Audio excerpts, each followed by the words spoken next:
તો હે ગાઈસ, આજે આપણા બ્લોગમાં એક ભાઈ નવા એડ થયા છે, તો જાણીએ કે તેનું નામ શું છે, ટીંગ શરૂ છે. તો એવું બોલો, શાંતિ રાખીને એમ કહું છું. તમારું ઇન્ટ્રોડક્શન આપી જો. તમે એનું નામ આપવાથી ડરે છે. પોરામાં આવશે ને તો પડી જાય હો. તો હેલો મિત્રો, જય દ્વારકાધીશ. બધા કેમ છો? મજામાં? આઈ હોપ કે મજામાં હશો. તો ફરીથી એક મારા નવા વિડીયોમાં તમારું બધાનું હાર્દિક સ્વાગત છે.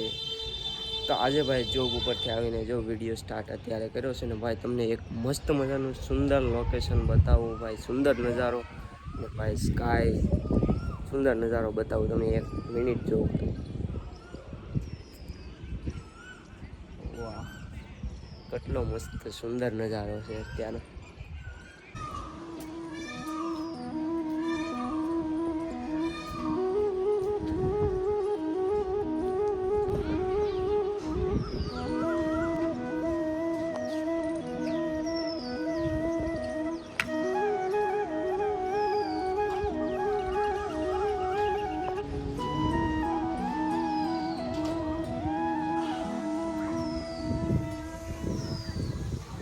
કેમ છે બાકી? જોરદાર નજારો. તો હે ગાઈસ, આજે આપણા બ્લોગમાં એક ભાઈ નવા એડ થયા છે, તો જાણીએ કે તેનું નામ શું છે. ભાઈ તમારું નામ શું છે બોલી જાઉં ગાઈસ. તો તમને તમે એનું નામ આપવાથી ડરે છે, તો હું આપી દઉં કે આનું નામ છે વશિષ્ઠ અગ્રાવત.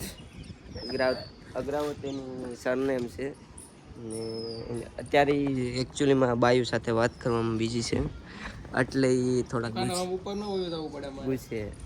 ક્યાં ઉપર આમ ઉપર નામ તો તમે કીધું નહીં, એ કેમ એવું? કેમ ભાઈ તમે નામ કેમ ન કીધું એ કહો તો. પોરામાં આવશે ને તો પડી જાય હો. અત્યારે થોડાક શું કહેવાય, ગરમ છે, ડિપ્રેશન.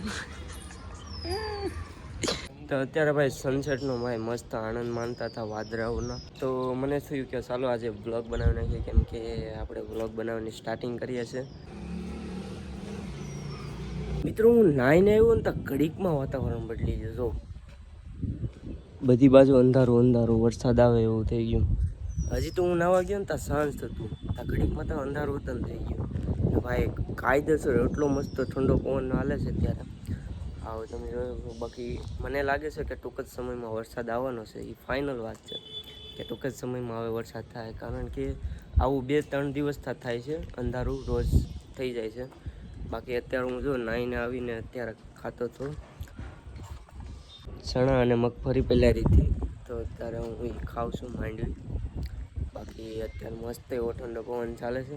તો ગાઈસ, હવે આ વ્લોગને હું મારા અહીંયા એન્ડ કરું છું. વ્લોગ સારો લાગ્યો હોય તો લાઈક કરી દેજો, ચેનલમાં ન હોય તો સબસ્ક્રાઈબ કરી દેજો. બાકી મળીએ નેક્સ્ટ વિડીયોમાં. ત્યાં સુધી બધાને હર હર મહાદેવ, જય દ્વારકાધીશ, બાય.